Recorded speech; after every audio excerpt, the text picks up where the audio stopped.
พระอาทิตย์เริ่มตกแล้วจะพาไปเบิ่งอันย่าเขาจะปลูกเฮ็ดขนมปังมื้อนี้แดดบ่ค่อยมีเด้อมื้อนี้เด้ออันนี้เขาเจ้ากระคาดไถเรียบร้อยจิปลูกหน่อไม้ฝรั่ง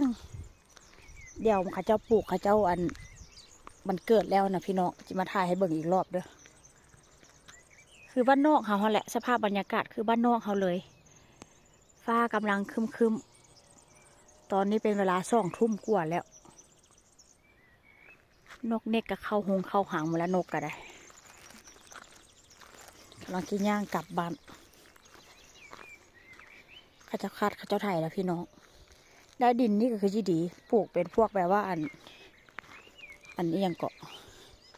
พวกอันหมากแอปเปิลองุ่นอย่างสินะกวางเลยเขาเจ้าคาดเขาเจ้าไทย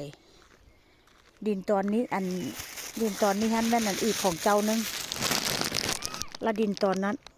ง่ายจากใดก็เขาเจ้าบวกไข่ค่อยๆเว้าไปแหละเนาะเขาเจ้ามีปัญหากันเพราะว่าตอนแม่เขาเจ้าเสียแม่เขาเจ้าตายฮะนะแม่กับบ่ได้โอนกรรมสิทธิ์บ่ได้เซ็นให้ผู้ใดมาเซ็นซะแล้วก็ญาติพี่น้องกับผิดเที่ยงกันเลยวันนี้ก็ผิดเที่ยงกันผู้นั้นก็อยากได้ผู้นี้ก็อยากได้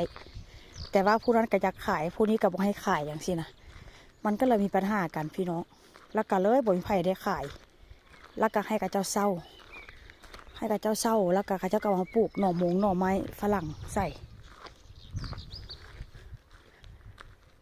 ภาพบรรยากาศคือบ้านเขาเลยขับมือจืดตาและเสียงนกเสียงนั้นก็เข้าหงเข้าหังได้พี่น้อง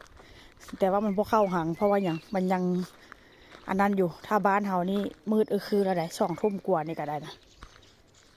แต่ว่ากาเห็นเฉพาะได้แค่แบบว่าหน้าฮ้อนเท่านั้นเด้อ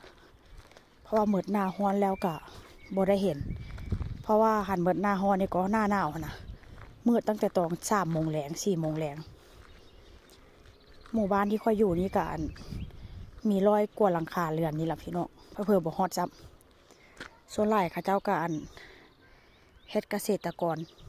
ปลูกฝังเลี้ยงสัตว์เลี้ยงแพะเลี้ยงแกะขายแล้วก็เฮ็ดหมูเป็นเฮ็ดหมูเลี้ยงฟาร์มนะเฮ็ดฟาร์มหมูนะใหญ่ๆเลี้ยงหมูขายว่าเส้นซะอันนั้นก็เฮือนค่อยเด้อหลังคาดำๆฮะนะโอ้ยเฮือนค่อยเด้อเฮือนหญ้า